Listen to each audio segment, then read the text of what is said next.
racism in the arts. I have experienced it for most of my career as a performing artist and then as an administrator.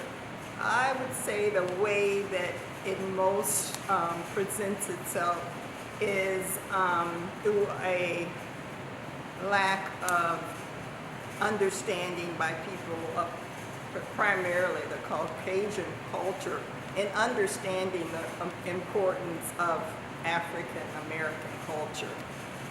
They have denied from the time I was a dancer, the actual art of the company that I danced with, Urban Bush Women, the question, and not just Urban Bush Women, some other companies that I know of, they didn't accept what we did on the stage as legitimate in the art world. It took a lot just to get them to see what we did as art.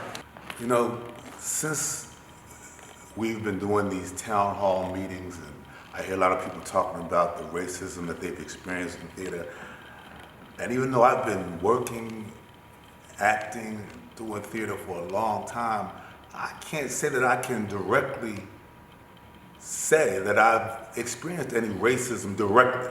Now, do I believe that it's possible that I probably did?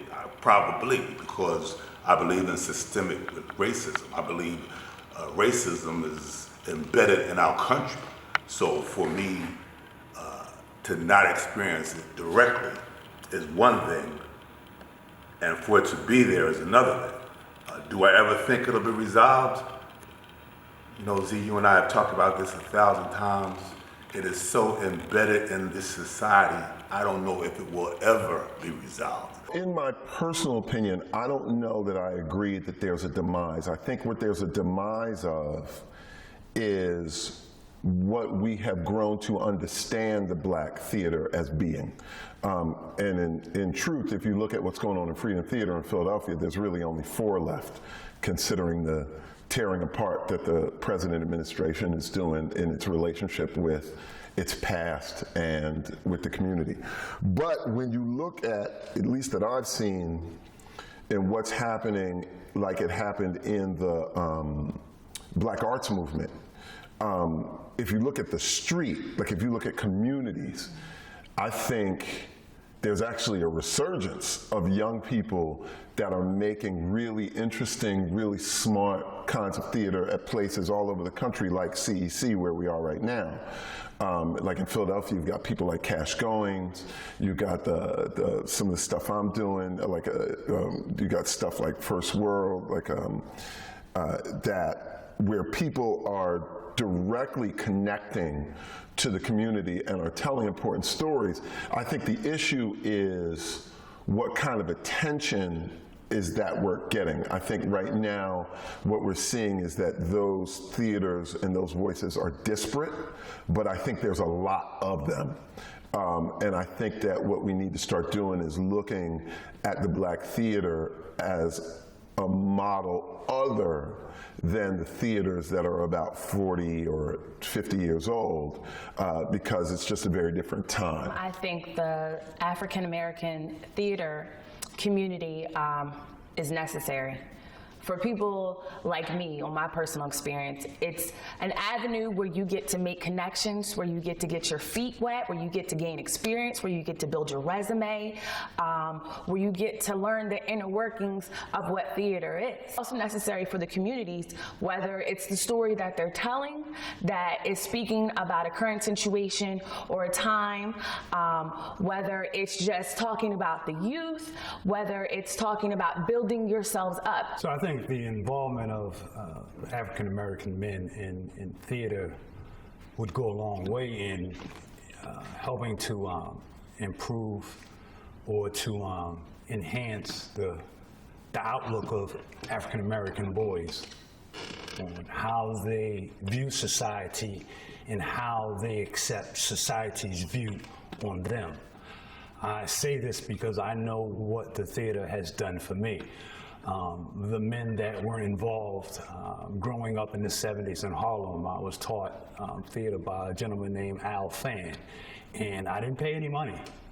to learn this craft. It was given to me free. There was a social program called Each One Teach One in Harlem, and it taught inner city kids different things other than basketball and sports, but it taught them how to write books, how to write poetry, how to appreciate theater, how to understand how art imitates life, and how to use the things that you learn from watching a play, how they can factor into your own life and be a resource. So these are some of the things I learned, and had it not been for theater, I don't know, I probably would be dead or in jail somewhere. I know the impact that it had on me, and as a father, as an African American male, I find a responsibility to give it back. I think that's very important for young African American males to see positive role models. Nowadays, and I think you and I have talked about this plenty of times before, the role models that they have are a lot of rappers and things like that. And not all rappers are negative images, but there are a lot that are negative images. So I think that it's important that, especially for myself as a more mature African American man, to show more positive roles in black theater so that they have more variety, more people to look up to, more things to, what's the word I'm looking for? Just more positive images. The way that it manifests itself in funding is if they don't really truly believe that what you're doing is important, because they don't understand the culture, they don't understand that African art, African dance, African American art, the way we communicate, if they don't see that as important, then they're going to deny funding, or oftentimes they will give you less funding. We were talking earlier about these people that have money, the Oprahs and Tyler Perrys. It's easy to spend somebody else's money, but I know if I had those kind of accesses, I would be that kind of money, access to money rather. I would be trying to go to especially Philadelphia is number 4 city in the country. So seek those places out. Give some money to somebody like First World who's doing something in the community and that can benefit from somebody who's already made it. So that's, I think, they owe a debt, maybe not to First World, but somewhere, give that money out. I really don't feel that older African American women get the number of roles that I'd like to see. A lot of these plays, and a lot of them are like fluff plays. My man done left me, or I'm so fine and hip and I can't stand her, and hating this one, hating that one. But one thing I've found is the work that I've received from First World Theater Ensemble has been meaningful, cutting-edge work that includes the community, which older women are a part of. So it's representing the community, it's telling our story, which our mothers, grandmothers, great-grandmothers have always been a part of. In fact, they've been key. I feel that black women who are older, who are more mature, should receive variety when it comes to roles, when it comes to casting. A lot of times, older black women, such as myself, are put in mother roles, or in auntie roles, or in the fat, funny friend roles. So, how hard is it for a black actor like myself to maintain my dignity in choosing roles, accepting roles, and working in, let's say, mainstream theater in America? It's actually more difficult than you might think in the 21st century, to be quite honest. I got casted in some stuff, and I can think of a few experiences where, I didn't see eye to eye with the creative team about how a character was portrayed. I was too worried about being either considered angry, right, or somebody who didn't take direction well, or something like that. So I didn't say anything. And so I can remember a few instances where I was asked to do stuff that, if I look back now, I wouldn't do. And when where I ultimately got to a point where I would go to a director or somebody in the creative team and express my feelings about how that didn't look right for maybe a black man to be doing. I can remember one show in particular where a director wanted my character to like dance, basically the whole show. And I was only one of the few black people in the show. And I approached the director and I said, well, I don't think that's appropriate. A couple times would be fine, once or twice here and there. But to be this jovial, dancing character amongst all these other white characters, and that's not what they do, brings back memories of minstrel. And I honestly think that this struggle that has resurfaced again will help reshape us to want to support each other again.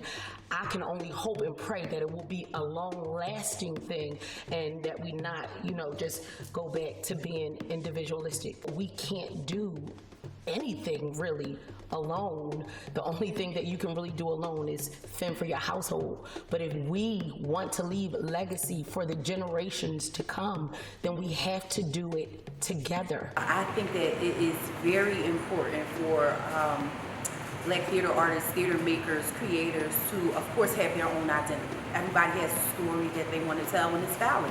As I said before, each of our stories are valid and varied. But I also think there is so much power in unity. I worked with whoever would accept me. And in a lot of cases, that was black theater, right? Black artists.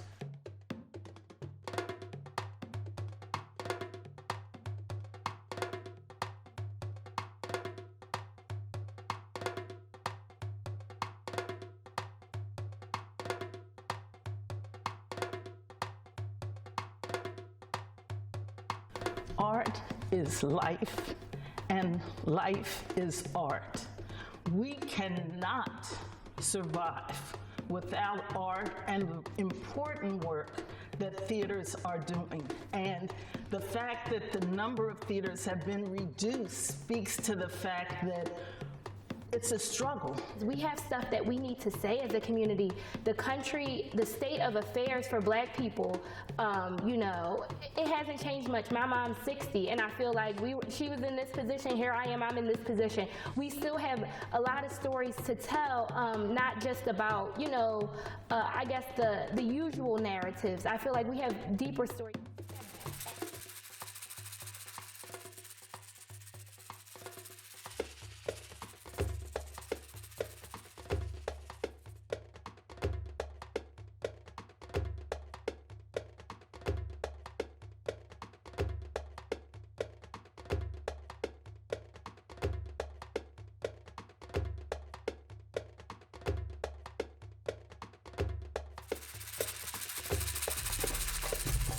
Welcome to the Black Arts Movement 2.0, the Uprising.